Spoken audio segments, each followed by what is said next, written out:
విజయ Chandra Reddy, high court advocate. ఈ దాదాపు ఈ సెషన్స్ కేసు నెంబర్ 110 ఆఫ్ 2016 ఈ యొక్క సెషన్స్ కేసు 15/11/2015లో జరిగిన ఈ మేయర్ మర్డర్ కేసు సంబంధించి సెషన్స్ కేసు ఇది 15వ సంవత్సరంలో జరిగింది. తర్వాత ఇన్వెస్టిగేషన్ తర్వాత ఛార్జ్ షీట్ వేశారు. దాన్ని వేసిన తర్వాత సెషన్స్ కేసు నెంబర్ 110/2016గా రిజిస్టర్ అయింది. దీనిలో ఇది దాదాపు 136 మంది విట్నెసెస్ నమోదు చేశారు. దాంట్లో దాదాపు 57 మంది విట్నెసెస్ని విచారించినారు.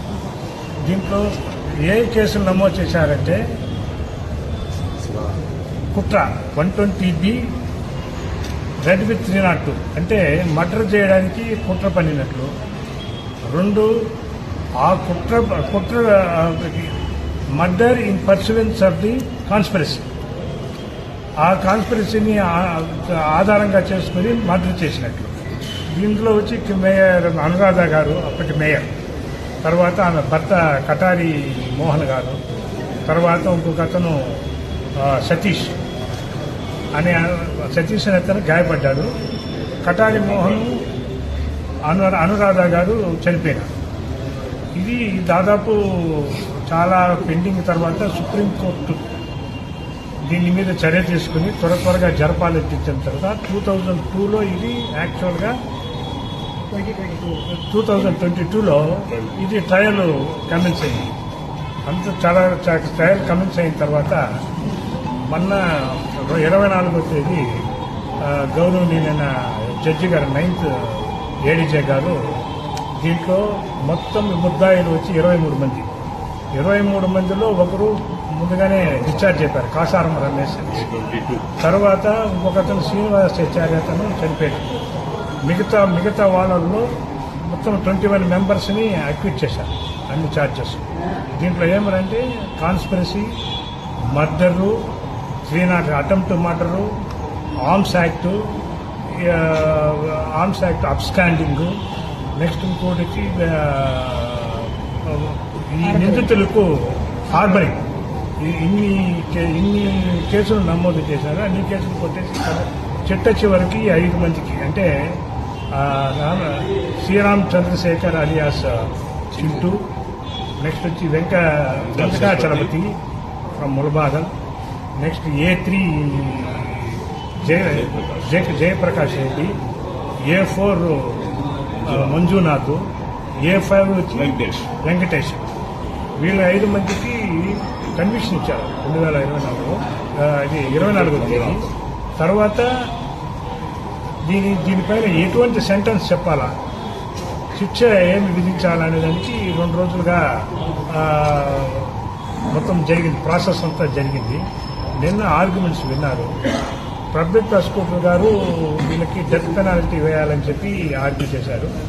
నేను డెత్ పెనాల్టీ వేసే కేసు కాదు, it is not a rarest of rare case అర్థమైందా అని మేము ఆర్గ్యూ చేశాము. ఈరోజు తుది తీర్పు జడ్జి గారు వెలువరించినారు. తెలుస్తూ వారికి హ్యాంగింగ్ ఇచ్చారు, టిల్ డెత్ ఇచ్చారు. వాళ్ళని ఇప్పుడు వాళ్ళకి దీన్ని డిస్ట్రిక్ట్ కోర్టు చెప్పిన తర్వాత ప్రొసీజర్ ప్రకారము కన్ఫర్మేషన్కి హైకోర్టు పంపిస్తారు. హైకోర్టుకు పోయిన తర్వాత హైకోర్టు కన్ఫర్మేషన్ వింటుంది. ఇవి ఈరోజు సబబేనా, ఈ ఉరిశిక్ష విధించడం సబబేనా. అదేవిధంగా అక్యూజ్డ్ కూడా అప్పీల్ పోయేదానికి అవకాశం ఉంది. వాళ్ళు పోతారన్నమాట. అంతవరకు వీళ్ళు ఏం చేస్తారు, డెత్ సెంటెన్సెస్ విధించిన ఖైదీలుగా సెంట్రల్ ప్రిజన్లో ప్రాబబుల్గా కడప సెంట్రల్ ప్రిజన్లో వీళ్ళని ఉంచుతారనమాట. ఉంచిన తర్వాత ఆ డెత్ సెంటెన్స్ అయినంత వరకు వాళ్ళు కడప ప్రిజన్లోనే ఉంటారు. ఇది తర్వాత ఇప్పుడు హైకోర్టు చేతిలో ఉంది. దీంట్లో సాక్ష్యాధారాలను ఒక మూలంగా చూస్తే ఇది యాక్చువల్గా నేను కామెంట్ చేయకూడదు, కానీ దీనిలో కన్విక్షన్ ఇవ్వడానికి కూడా కొట్టేయడానికి హైకోర్టు చాలా అవకాశాలు ఉన్నాయి. గౌరవనీయులైన జడ్జిలు గారే దీంట్లో ఇన్వెస్టిగేషన్లో చాలా ల్యాక్యునాస్ ఉన్నాయని చెప్పి దీంట్లో సాక్ష్యం చెప్పిన చాలా మందికి ఇప్పుడు పెర్జరీ నోటీసులు పంపించి ఎంక్వైరీ చేస్తున్నారు. కాబట్టి ఇవన్నీ కాకపోతే ఈ కోర్టు వరకు ఇది ఫైనల్ జడ్జిమెంట్. దీనిపైన హైకోర్టుకు పోతున్నాము. హైకోర్టులో తప్పకుండా న్యాయం జరుగుతుందని చెప్పి మేము నమ్ముతున్నాము. ఇది ఒక ఈ యొక్క డెత్ సెంటెన్స్ యొక్క పూర్వాపరాలు పరిశీలించినప్పుడు చాలా కేసుల్లో చాలా ఘోరమైన నేరాల్లో కూడా సుప్రీంకోర్టు ఏం చెప్పిందంటే వాళ్ళని వచ్చి జీవితంలో బాగు చేయడానికి కాదు, రిఫార్మేషన్ రిహాబిలిటేషన్ చేయలేని పరిస్థితుల్లోనే డెత్ విధించాలని చెప్పారు వాళ్ళు. సో ఆ జడ్జిమెంట్లు అందరికీ పెట్టాము. గౌరవనీయులైన న్యాయమూర్తి గారు కన్సిడర్ చేసినారు. అయినా కూడా జడ్జిమెంట్ ఇస్తున్నారు. బట్ ఇదే వాదనని మేము హైకోర్టులో వినిపిస్తాము. మాకు తప్పకుండా న్యాయం జరుగుతుంది అనేసి మా నమ్మకం. 90 రోజులు అప్పీల్కి ఇప్పుడు 90 days. ఇప్పుడు గ్రేటెస్ట్ కాపీస్ అంటారు. అంటే జడ్జెస్ అక్యూజ్డ్కి ఉచితంగా కాపీలు ఇవ్వాలి. అది రెడీ అవుతుంది.